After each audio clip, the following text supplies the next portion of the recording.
समाधि से संयम। सूत्र 4 से 8। त्रयमेकत्र संयम, ये तीनों धारणा ध्यान समाधि मिलकर संयम कहलाते हैं। तज्ज्ञात प्रज्ञालोका, संयम पर प्रभुत्व ज्ञान से प्रेरित भव्य जगत दर्शन में बदल जाता है। तस्य भूमिषु विनियोगा, यह स्वतः ही जीवन के विभिन्न क्षेत्रों में स्थापित होने लगता है। त्रयमंतरंग पूर्वेभ्यः, ये तीनों धारणा ध्यान समाधि पहले 5 यम नियम आसन प्राणायाम प्रत्याहार के अंतरंग सार हैं। तदपि बहिरंगम निर्वीजस्य, लेकिन ये तीनों निर्वीज समाधि अवस्थावित अवस्था के लिए बाह्य पहलू हैं। अष्टांग योग को अपनाने व आत्मसात करने के पश्चात क्या होता है, ये सूत्र इसकी व्याख्या करते हैं।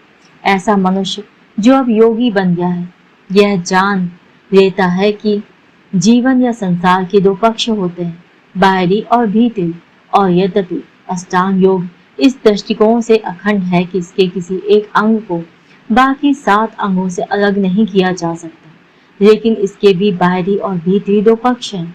पहले 5 अंग बाहरी पक्ष अर्थात तथा आखिरी 3 अंग इस बाहरी पक्ष के भीतरी सार है। यह उस कली की भांति है जो खिलने पर 8 पंखुड़ियों वाला एक ऐसा पुष्प बन जाती है जिसकी 5 पंखुड़ियां तो बाहर की ओर होती हैं और बाकी 3 पंखुड़ियां उसके भीतर। योगी एक बात और खोज निकालता है कि धारणा ध्यान समाधि की है त्रयी भी अंतरतम अवस्था निर्वीज समाधि अवस्था रहित अवस्था का बाह्य पहलू है। योगी एक ऐसा मनुष्य है जिसका आमूल रूपांतरण हो चुका है और इस कारण वह उसे देखने में समर्थ है जिसे कोई अन्य मनुष्य कभी नहीं देख सकता। यह मनुष्य जो योगी नहीं है, जिसके पास आंखें तो हैं परंतु उसकी दृष्टि अविद्या ख्याति से ढक व ढल चुकी होती है, और दूसरी ओर एक योगी अविद्या ख्याति की कालकोठरी से निकल इस परिवर्तनकारी गतिविधि के कारण विवेक ख्याति की ज्योतिर्मय सत्ता में पहुंच चुका होता है। उसकी दृष्टि अब किसी भी प्रवृत्ति से मुक्त हो चुकी होती है और उसका जगत दर्शन दैदीप्यमान ज्ञान से प्रकाशित हो चुका होता है। अब उसका सामना एक भिन्न जगत वास्तविकता के जगत से होता है, उस जगत से पूर्णतः भिन्न आयाम वाला एक जगत जिसमें मनुष्य का जन्म व पालन पोषण होता है। जन्म से मनुष्य को उसी जगत के विषय में बताया जाता है जिसमें वह रहता है। उस जगत का एक मौखिक विवरण उसके कान व मन में फूंक दिया जाता है, जिसे उसे सामाजिक रूप से नेक बने रहने हेतु विवश होकर स्वीकार करना पड़ता है। जो इस दबाव का विरोध करता है और इसे मानने से मना कर देता है, उसे असामान्य संकी मानसिक रूप से असंतुलित पागल या जो मानव समाज का अंग नहीं है मान लिया जाता है। इस प्रकार मनुष्य शब्दों के संसार में शाब्दिक विवरण के संसार में रहता है और वह इसकी बराबरी वास्तविकता से करने लगता है। शब्द वास्तविकता का स्थान वस्तु जगत का स्थान ले लेते हैं और इस प्रकार मनुष्य शब्दों के सहारे इस संसार के साथ जान पहचान बनाता है और इस मन निर्मित संसार से इतना घुल मिल जाता है कि उसके बंद दायरे से बाहर की किसी भी वस्तु को वह अवास्तविक या भ्रामक मानने लगता है। यह उसी प्रकार है जैसे किसी अजनबी का परिचय उसका या उसके परिवार का नाम या उसकी जाति वर्ग स्थान देश धर्म या संप्रदाय का नाम लेकर दिया जाए, तब जाकर वह अजनबी अपने शाब्दिक व्यक्तिगत इतिहास के साथ एक परिचित व्यक्ति बन जाता है। चाहे नदी या पर्वत के समान कोई निर्जीव वस्तु हो या फिर कुत्ते बिल्ली, नदी में मछली, पंखों वाली चिड़िया या फिर मनुष्य की तरह कोई सजीव वस्तु, इन सभी के मामले में शब्द या शाब्दिक विवरण ही मनुष्य के ज्ञान की प्रकृति का स्वरूप निर्धारित करते हैं तथा इसी को बढ़ा चढ़ाकर प्रतिक्रिया स्वरूप, सुधार स्वरूप या परिवर्तन स्वरूप कहना ज्ञान का विकास कहलाता है। इसके चंगुल में फंसकर मनुष्य भूल जाता है कि शब्द वह वस्तु नहीं होता तथा विवरण का अर्थ वह वस्तु नहीं होता जिसका विवरण किया गया है, और यही वह सारी मुसीबत है जिसका मनुष्य शिकार हो गया है। योग इस संसार को, जो मात्र एक विवरण है, ध्वस्त कर देता है। यह मनुष्य को उसकी पार्श्विक और सामाजिक धरोहर से अलग कर उसका सामना उस वास्तविकता से करा देता है जो उसके भीतर ही निवास करती है, और वह वास्तविकता उसके प्राणों को, उसके अस्तित्व को उस संसार से जोड़े रखती है जिसके प्रति वह इंद्रियों के माध्यम से जागरूक रहता है। योग यह सब उन शब्दों या अनुभवों के बिना ही कर देता है जिन पर यह शब्द जनित ज्ञान हावी रहता है और जिनमें कोई तत्व या सत्य नहीं होता। अतः अभी जो शब्दों के इस संसार में डूबा हुआ है, जो एक विवरण मात्र ही है, उसे आगामी सूत्रों की बातें अजीबोगरीब व अवास्तविक लगेंगी और शब्दों के प्रति रुझान रखने वाले मनुष्य को वास्तविक संसार के बारे में किसी भी प्रकार विश्वास नहीं दिलाया जा सकता जब तक कि वह इस तथ्य को नहीं समझ लेता कि शब्द कोई वस्तु नहीं है और वह उसे वास्तविकता के संसार से कभी नहीं जोड़ सकता। इसके विपरीत जो मनुष्य चुनाव ना करने का और इसलिए कुछ भी ना करने का विकल्प चुनता है, वह इस परिचित संसार को उलट देता है और शब्दों की दुनिया, करने की दुनिया उसी की आंखों के सामने ढह जाती है और अंधकार से निकलकर आलोकित वास्तविकता से परिपूर्ण एक नई दुनिया प्रकट होने लगती है। यह सच है कि सत्य की इस नई दुनिया का वर्णन करने के लिए भी सूत्र भी शब्दों का ही प्रयोग करते हैं, लेकिन ये शब्द उस उंगली के समान है जो किसी को सही दिशा दिखाने के लिए एक धुंधले चिलमिलाते सितारे की ओर इशारा करती, ताकि वह स्वयं उसे देख सके और उसके वास्तविक उसके अस्तित्व के प्रति आश्वस्त हो सके। जिस प्रकार दिशा बताती है उंगली स्वयं कोई सितारा नहीं है, उसी प्रकार सत्य के संसार का वर्णन करते सूत्रों के ये शब्द भी स्वयं कोई सत्य नहीं है। उनका प्रयोग एक दिशा सूचक की तरह है। यहाँ शब्द मायने नहीं रखते, बल्कि उस दिशा में देखना मायने रखता है जिस दिशा में शब्द इशारा कर रहे हैं। सूत्र 5 और सूत्र 6 यह बताते हैं कि आलोकित ज्ञान से प्रेरित जगत दर्शन के माध्यम से योगी इस वस्तु जगत के साथ कैसा व्यवहार करता है।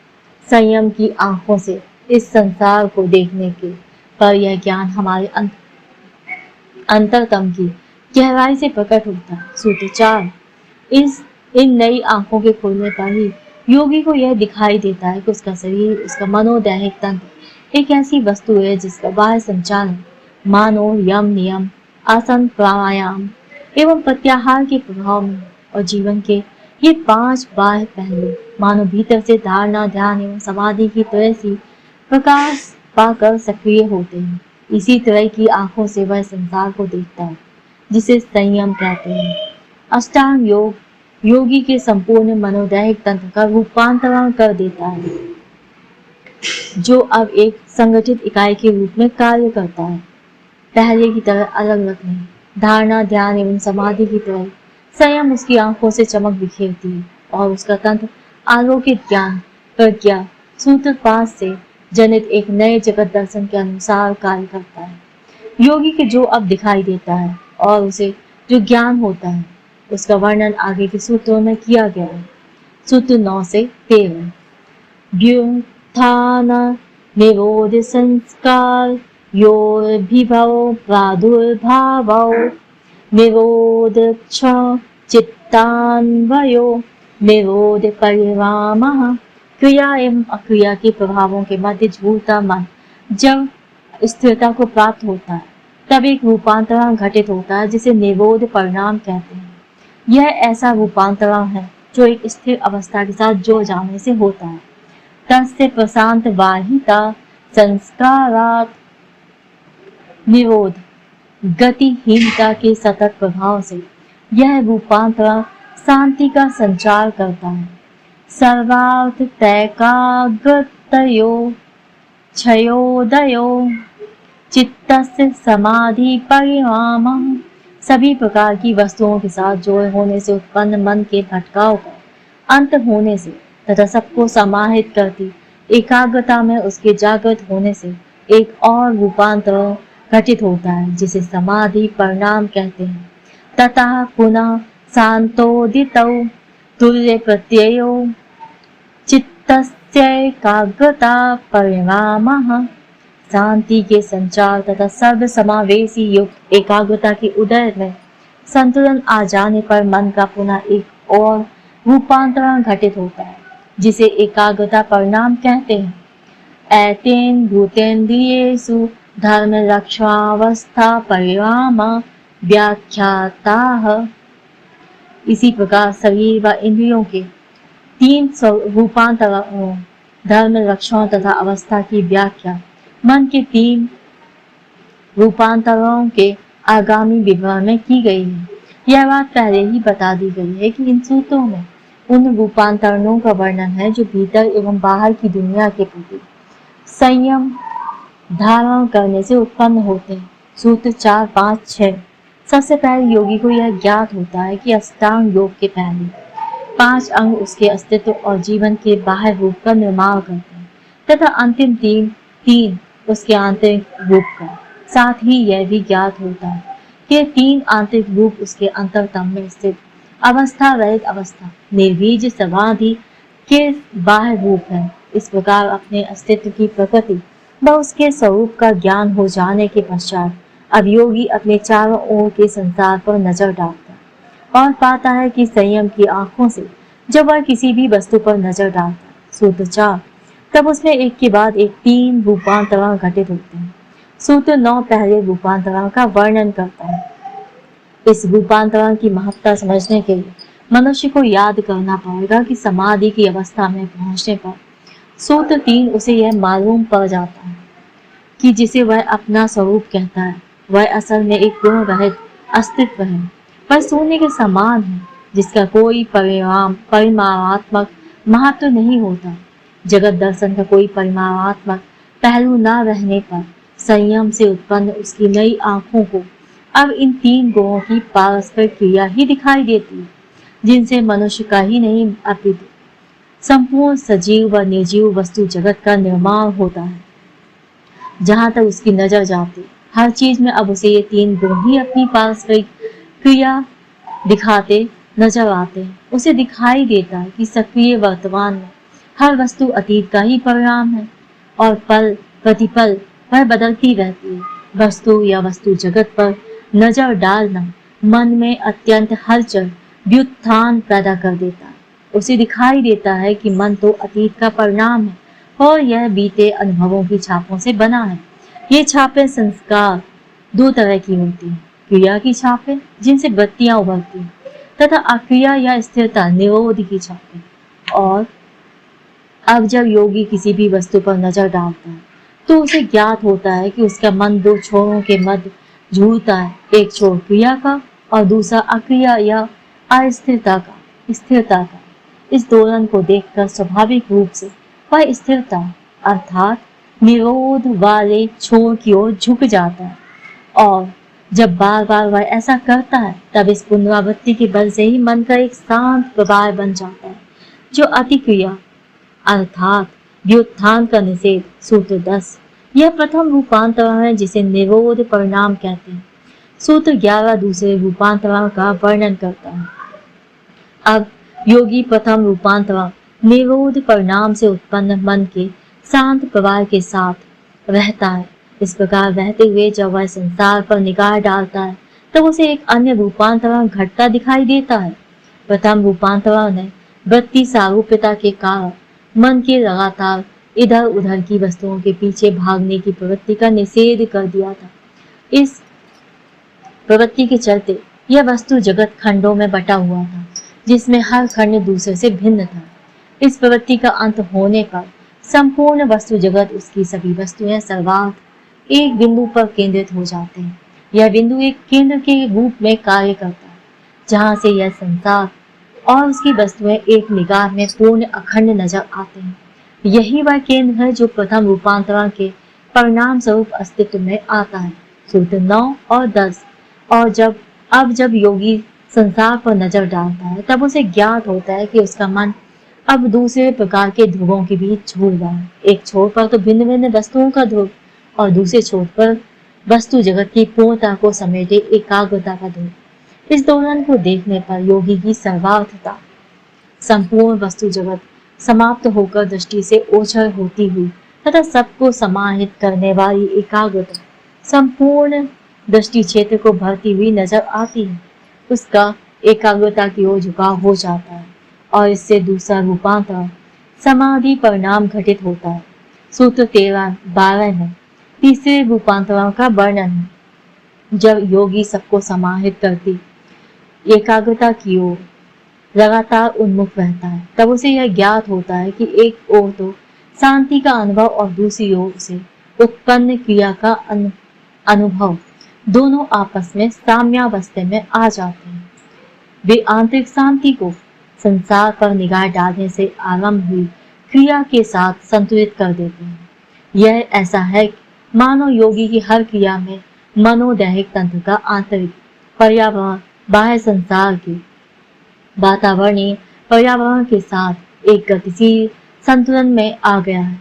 इस सतत गतिशील पर्यावरणीय संतुलन में स्थिर हो जाने पर तीसरा और अंतिम रूपांतरण एकाग्रता परिणाम घटित होता है।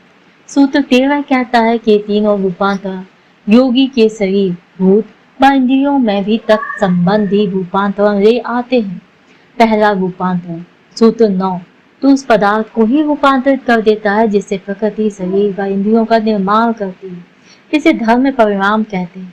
दूसरे रूपांतरण से सूत्र 11 योगी के शरीर व इंद्रियों के सांसारिक कार्यों में रूपांतरण होता है। इसे लक्षण परिणाम कहते हैं। तीसरे रूपांतरण से सूत्र 12 उस कार्य विधि में ही रूपांतरण हो जाता है जिससे सांसारिकता का निर्माण होता है। सांसारिकता और कुछ नहीं बल्कि एक अस्थिर मन द्वारा भूत वर्तमान और भविष्य की उस अनंत श्रृंखला की समझ है जिसमें शरीर और इंद्रियां फंसे रहते हैं। जब तक मन वृत्ति सारूप्यता में जकड़ा रहता है तब तक ही यह एक साक्षात हकीकत जान पाती है। लेकिन मन जब वृत्ति निरोध का विकल्प चुनता है और ऊपर बताए गए दो रूपांतरणों से होकर गुजरता है, तब सूत्र 12 में बताए गए मन के तीसरे रूपांतरण के साथ साथ शरीर व इंद्रियों के तंत्र में भी एक तीसरा रूपांतरण घटित होता है।